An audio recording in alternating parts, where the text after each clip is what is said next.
Hello and welcome. Today we'll be looking at these. These are the QKZ AK6 headphones. These are a pair of in-ear monitors. So it comes in a little packet like this, with a little cardboard outer shell and then actual hard plastic shell. If we look at this, it's got a sort of holographic QKZ, not holographic, like a reflective foil. Got a music note on fire. Hopefully that isn't an indicator of it's catching on fire. And it says Hi-Res Audio. It's got some Chinese characters on the side. It says Made in China. The side it's got a little triangle logo, Made in China again. Got that triangle again on the back. QKZ again. Got Hi-Res Audio again. Some a few other symbols. We've got some contact information for the company.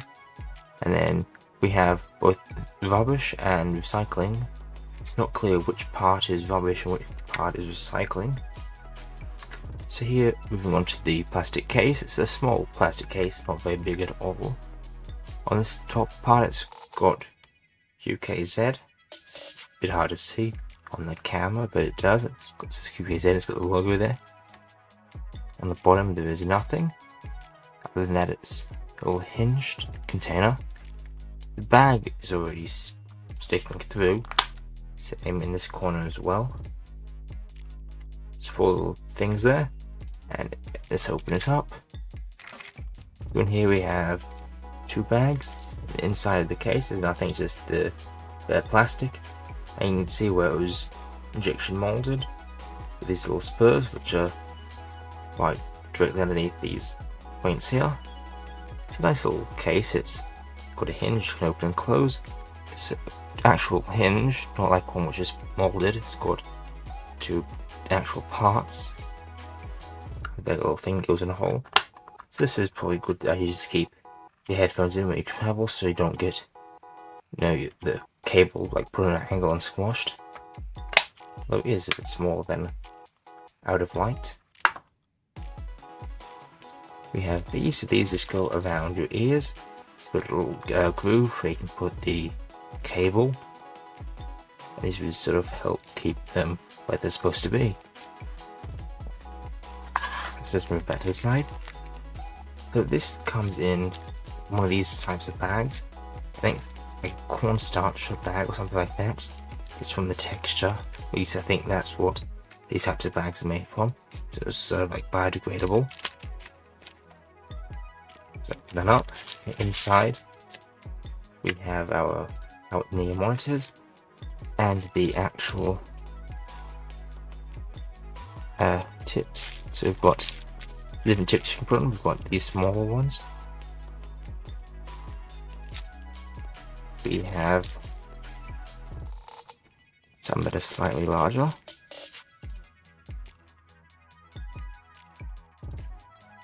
And we have a little clip. There's no branding or anything on this, it's just a pretty basic little clip. You can use it to clip on your shirt or something. So on here it's got a little thing to put the wire through. And it rotates so you can put it on whatever angle you want, which is quite good. So let's move on to the actual monitors themselves.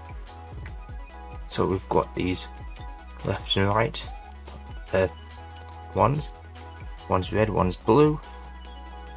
Try to get on camera, but this one, the blue one, is left and the red one is right.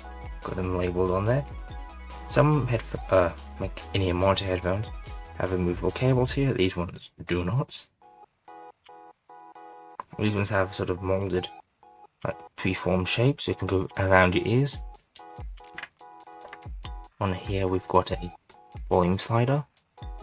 So inline volume controls. Got a little pinhole microphone and a button, which I presume is to activate the microphone. And the end we have a plug, 3.8mm headphone jack, and I've got that's tight, little plastic cover just to go on top of the contacts here. Probably not necessary, but if it has it, it has it. Got a little twist tie on here, let's take that off.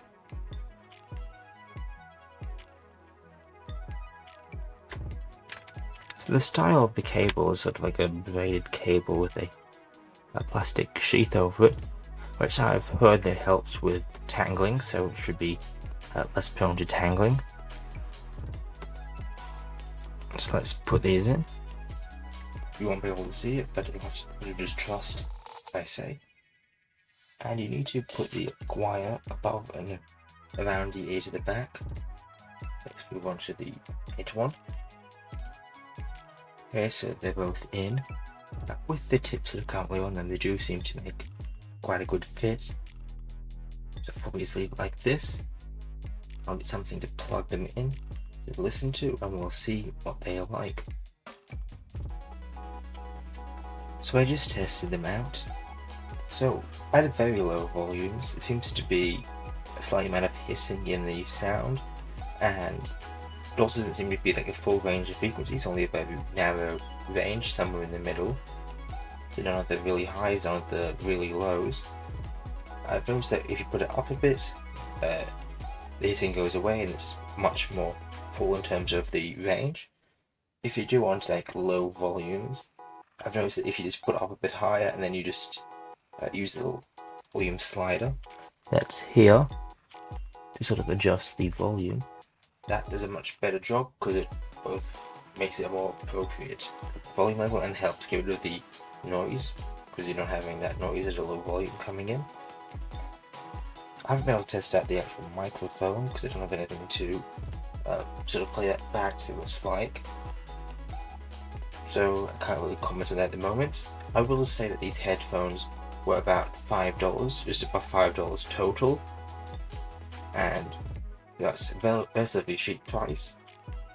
I think I've had better from a cheap pair of Sony headphones. They were about $10 before, but this is still slightly cheaper than that. If you like this video and want to see any more headphone reviews or have any comments, consider leaving those below and making any suggestions as to what you want to see in the future. But for now, that's it for this video. If you like this video, comment down below your thoughts and ideas for future videos and subscribe so you can see videos like this in the future.